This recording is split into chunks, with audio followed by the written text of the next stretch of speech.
TV. I have a valet ticket from Caesars. Looks like we got in at 5:15 a.m.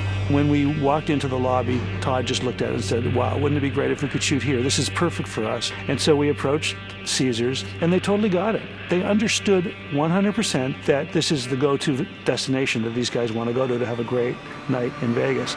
When you're doing a movie like this, to me, the key is always make it as real as possible. So let's really go to Vegas. Let's really shoot in the lobby of Caesar's Palace. Let's really walk down the hallway or be in the elevators that are really at Caesar's, and something to the audience's experience of seeing the movie. We could have created our own casino, I suppose, but I think having a real casino and a real feeling for the history of Vegas, it really gave them, it grounded the movie in a reality that it kind of helps the movie a lot. We went into Caesars and realized it's a great combination of the old Vegas, the Frank Sinatra Vegas, and totally modernized. It's gorgeous. It's just gorgeous. I mean, to stay in the Augustus Tower and to have them see it remodeled. I remember as a kid going to Caesars. Just to remember, you know, having an idea what Caesar was in the 70s as what it was now. You know, it's amazing. It's so great. They put the entire Caesars group on our side. Whatever we wanted, we could have. They like people shooting in Vegas, and it worked out really well. We used a lot of extras, spent a lot of money in Vegas. And a lot of our crew lost a lot of money in Vegas.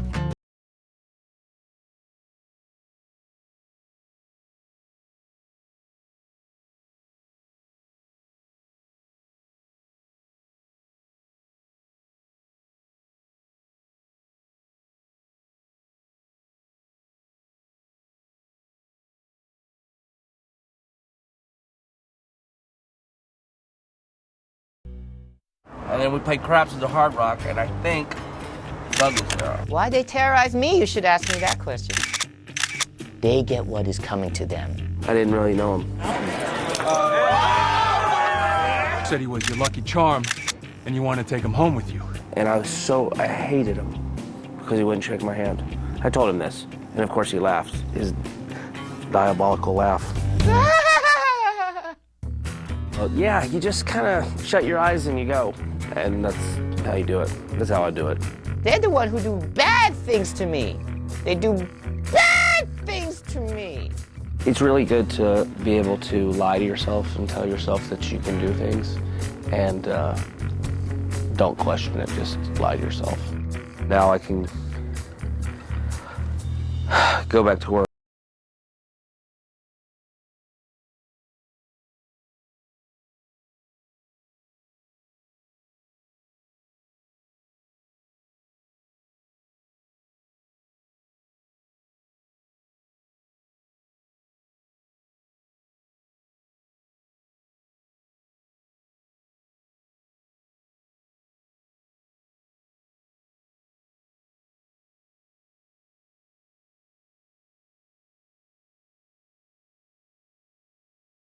On this like crazy Las Vegas stripper. Well, technically I'm an escort, but stripping's a great way to meet the clients. And I get married to Stu when he's wasted and he doesn't remember, but I'm not like a serious professional. We have this crazy night out and you can see female breasts everywhere. I was happy that I had a few tricks to like up my sleeve. In some way, and you kind of feel a part of it, or you want to be a part of it. You know, it wasn't like something that we had planned in advance, and that's good for attention. And he's like, I've had many nights like that. So, you know, when we talked about it, I think it was pretty general. We just talked about what we liked. Am I missing a tooth? And I was encouraged to experiment and encouraged to kind of really dissect something and find the funniest way to do it. I like doing like awkward physical things like that. That is my tooth. Why do you have that? Whoa, where did that come from? How is that gonna get justified? It was so fun. It's cool.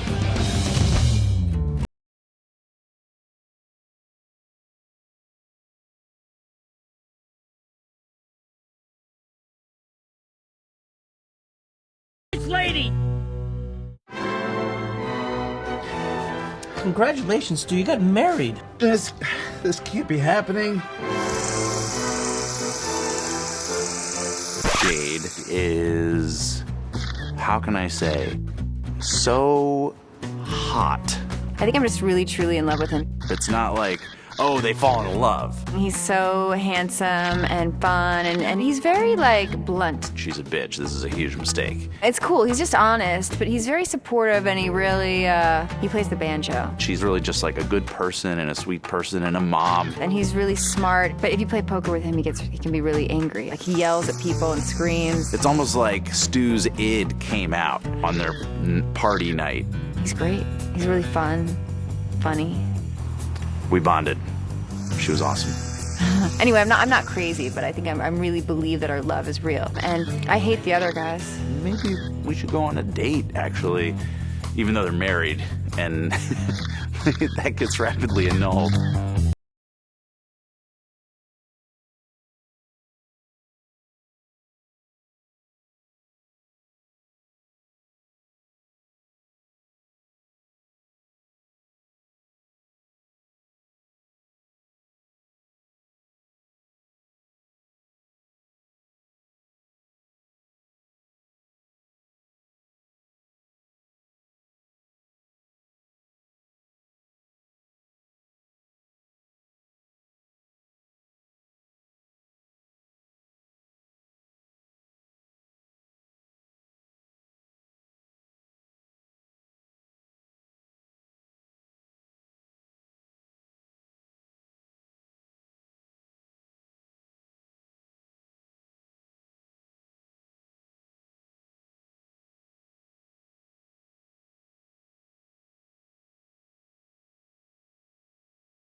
I think he's kind of a sweetheart.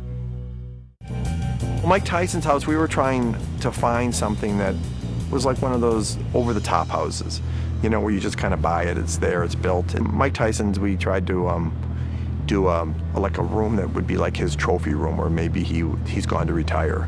And he lives in Vegas with his animals, and they let us have access to the library of his photographs and trophies, and you know, he's won all these fights, and he's a pretty famous boxer, obviously. You have a great house. Thank you. Wow. It's really beautiful. The patio furniture is like really pretty. Can I tell you, Mike Tyson is incredible. He was so committed. There was one take where he actually knocked my beard off.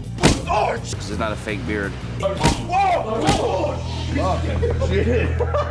He actually had one of the funniest insults of the entire production, which was when Todd Phillips was trying to instruct Mike Tyson on how to punch Zach. You want me to teach you how to throw punches? The guy that introduced the baby team is going to teach you how to. It was amazing. I mean, it was like the best insult I had ever heard. You know, he's got that past, that checkered past and stuff, but I really liked him.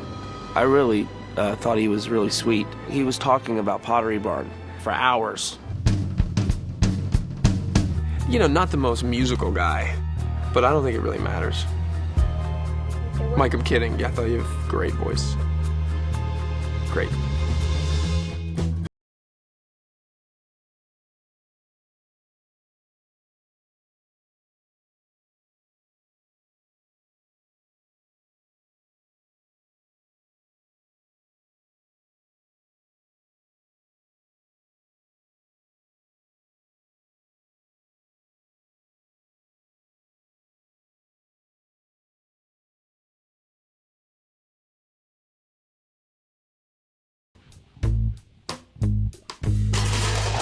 We wake up in the morning after the bachelor party night.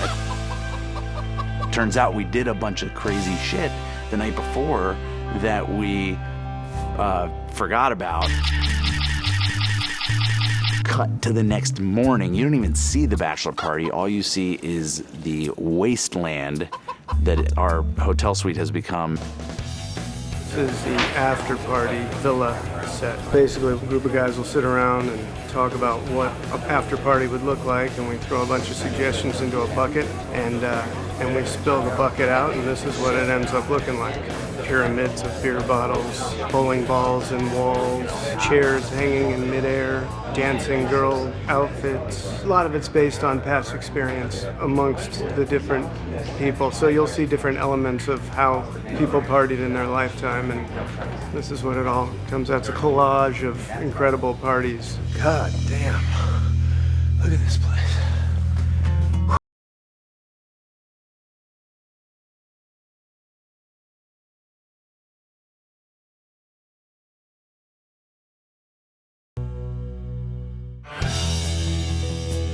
We have some grade school children in here, and we're demonstrating how a stun gun works. And you're right, it might be a little shocking for their young eyes, but it's not a pretty world. The sooner they learn about this stuff, the better off they're gonna be. So, toughen up, I guess, is what I say to the parents out there that are concerned. I have been a long-time Taser fan. I just like the kind where you come up next to them and you give them a little zoop, right in the old backside, put them down, real easy. Doesn't take much. I have been tased at many concerts. Apparently I get too close to the rock band or too close to the talent, whatever that means. I just love them. I love them so much. I hug a lot. I like to hug, and I give bear hugs. These gentlemen have kindly volunteered to demonstrate how a stun gun is used to subdue a suspect. Huh? I have got a lot of issues, mental, some physical, but mental mainly. Yeah! You like that? I'm a loose cannon, so I get tased, probably more than I should if you ask me. And then I like to roller skate on the weekends, and when people get too close to me, that's when I tase. I have a taser. And I like a nice 5-foot radius. So I clear out people with my taser. I probably shouldn't be in law enforcement. He just needs a little extra. There we go. All right, kids, who wants to get their finger?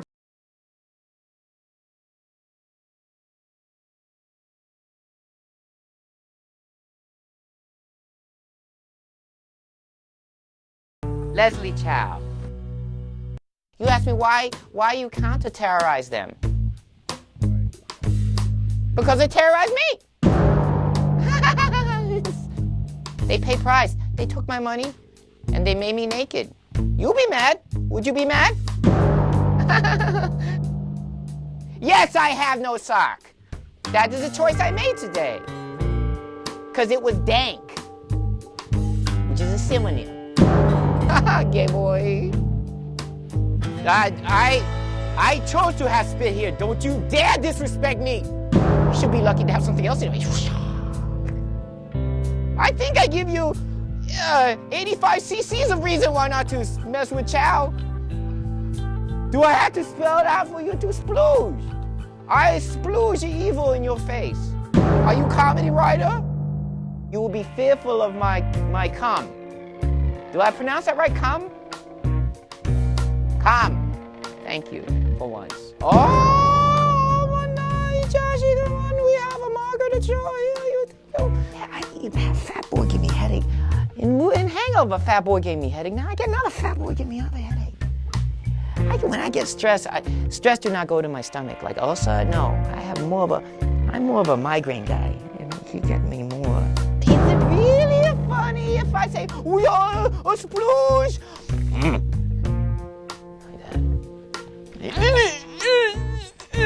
Spoon. Did I answer your question?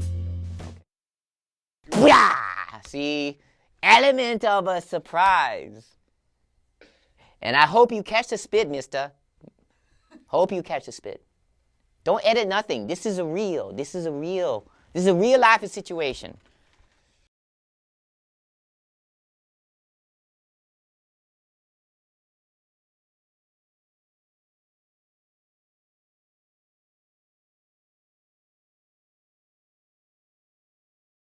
Bankrupt a casino and he was retarded. Let's play some blackjack. We're shooting a little scene here at the Riviera. We have this whole setup here in the casino, and no one gives a shit. It's 3 in the morning. We're supposed to be out of here at 6. Everyone's around like, more money, just betting, like, more slot machines, like, no one is noticing. They're filming a scene coming up, and Zach is counting cards. Sometimes you know people and they're not all together there, but they can do one thing very, very good specifically. For instance, I'm not very smart in general, but I know how to put windshield wipers on cars very, very precisely. They do. They like us at the Riviera. The Riviera, they were great too. It was another great older casino in Vegas with a more traditional interior. We were going for something that was a lot different than the high end of the Caesar's Palace. And the place had a great look, but it hadn't been renovated up to like, you know, a spaceship kind of interior, which is like most of the casinos now are so electronic and crazy. It felt like a real gaming place. Splitting fives. Too many. You felt comfortable there. It was like a traditional casino and a well-done one. And they were very nice. And that was a lot of fun working there too. I think the pit boss is watching him.